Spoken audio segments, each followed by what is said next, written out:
अब अग्रिम क्रम में हम सभी के मध्य में विशिष्ट वक्ता के रूप में आचार्य प्रवर काशी हिंदू विश्वविद्यालय और वाराणसी के भूमि से आप वहां पर उसका नेतृत्व करते हुए संपूर्ण विश्व में अंतर्राष्ट्रीय पटल पर आप योग आयुर्वेद जैसे गूढ़तम विषयों का उद्भावन करते हैं। ऐसे आचार्य प्रवर को मैं आहूत करता हूँ। Welcome you all on the auspicious occasion of International Gita Mahotsav organized by Aryavart Siddhant Nyaya Samiti, Navodaya Suryoday Seva Samiti and President Swami Brahma Swarupanand Maharaj from Dakshin America, Chief Guest Sri Sthan Murti Viswanathan Meera Bahrain से हैं, सारस्वत अतिथि professor Ramnath Jha sir from JNU, विशिष्ट अतिथि doctor Navdeep Joshi and speaker doctor Surchandra Jha from Tamil Nadu, organiser योगाचार्य Ritesh Dubey, doctor Shivam Mishra, Shri Rudresh Singh, Shri Le Tan Tana from Vietnam. Welcome you all again. Today's my topic is Ayurveda in Shrimadbhagvadgita. Ayurveda, the most sacred ancient medical science, Upved of Atharved, having philosophical background. Ayurveda is very close to many of the Indian literature like Ved, Upanishad, Puran. According to some scholars, Ayurveda is the fifth and independent Ved. Shrimadbhagvadgita, the most popular and famous dialogue between Bhagavan Sri Krishna and his disciple Arjun, narrated in the chapter number 25 to 42 of the 6th Parv, Bhishma Parv of the famous epic Mahabharata. On the battlefield of the Kurukshetra, the nectar of all the Upanishads, the great immortal song was sung by Bhagavan Sri Krishna. In the first chapter, Vishad Yoga, like a common man, Arjun was suffered by Vishad Rog. Vishad Rog is a syndrome of stress, anxiety, depression and suicidal tendency. Bhagavan Sri Krishna not treated him by any medicine, tablet, injection. He treated him as a psycho-counselor by 18 scientific lecture.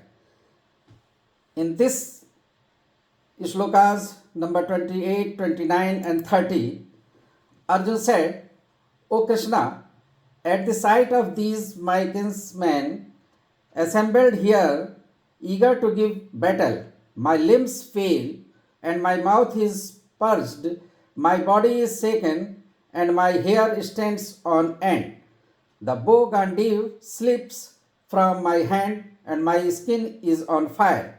I cannot hold myself steady. My mind seems to whirl. O Kesav, I see omens of evil. Means these are the symptoms of the sympathetic nervous system or the stress, anxiety and depression. And in 31, O Krishna, I see many ill omens and I do not understand what good come by killing my own people in battle. And in the 47th couplet, Arjun having spoken thus on the battlefield, cast aside his bow and arrow and sank down on his chariot seat, his mind overcome with grief. It is the last stage of the depression when a student or a person do not want to go out from his room. On the treatment purpose, the Lord Krishna has given lesson him in the second chapter about the Sthiti Pragya.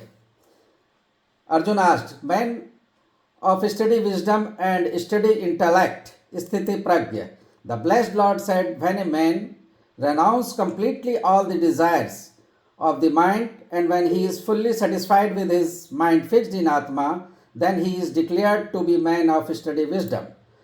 These are the couplets in which he whose mind is not troubled in sorrow who does not hanker after pleasure and is free from attachment, fear, and hatred is called the sage of steady wisdom. Mind not troubled in sorrow means who does not hanker after pleasure, free from attachment, fear, and hatred, Munihi.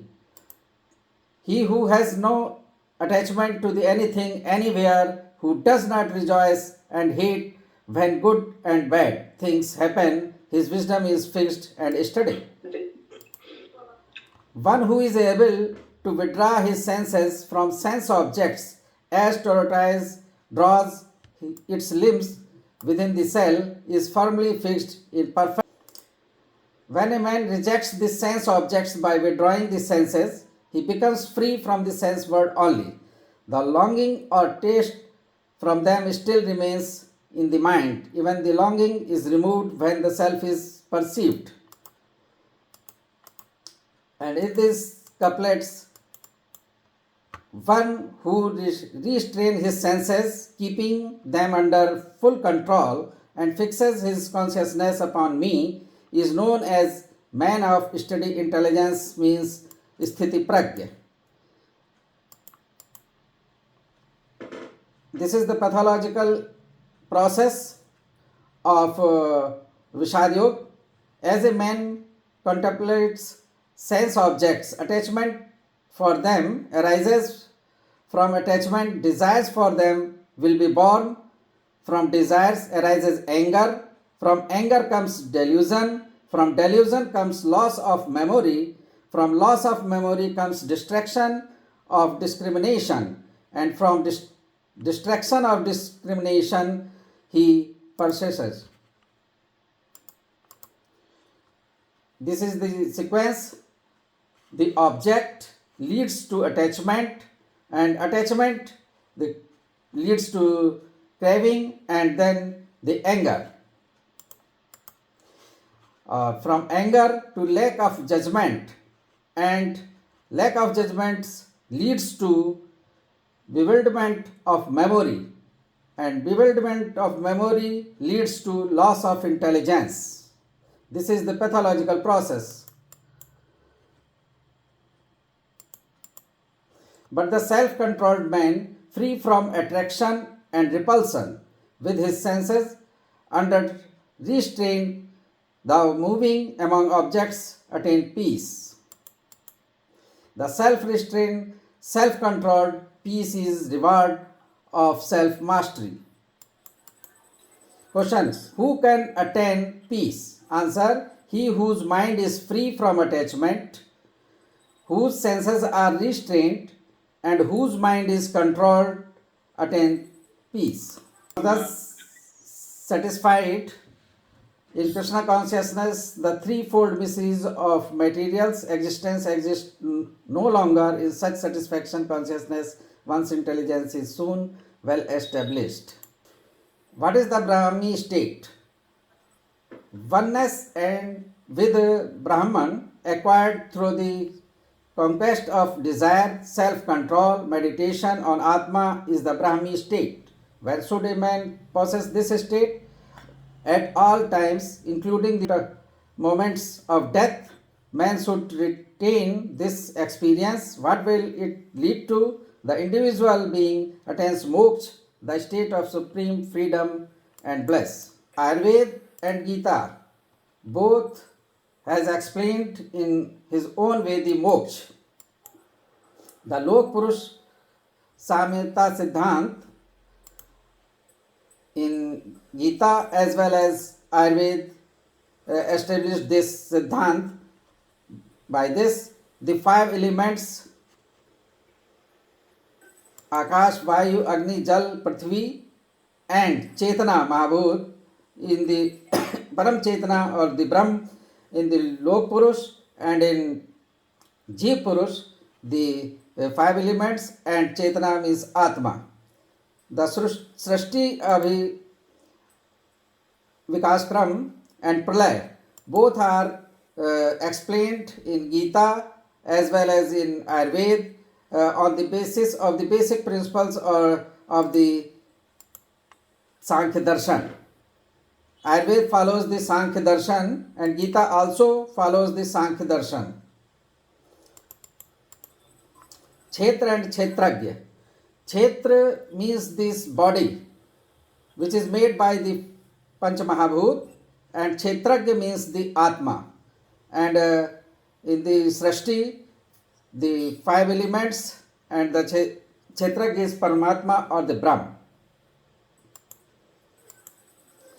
The Satkaryavad theory of causation, Ayurveda follows the Satkaryavad. Trigun. Trigun is the most important thing. Sattva, Raj, Tam. These are the Mahagunas, and our body or the brain works on these Mahagunas. Sattvic, Rajas, Tamas. These are the Prakriti or Manas Prakriti, which are explained in Ayurveda as well as in Shrimadbhagvadgita.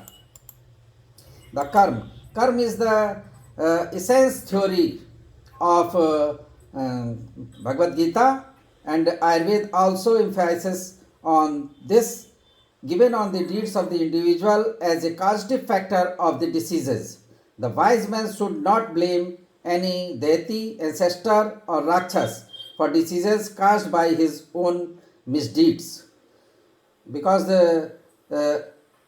all the diseases are caused by the karma,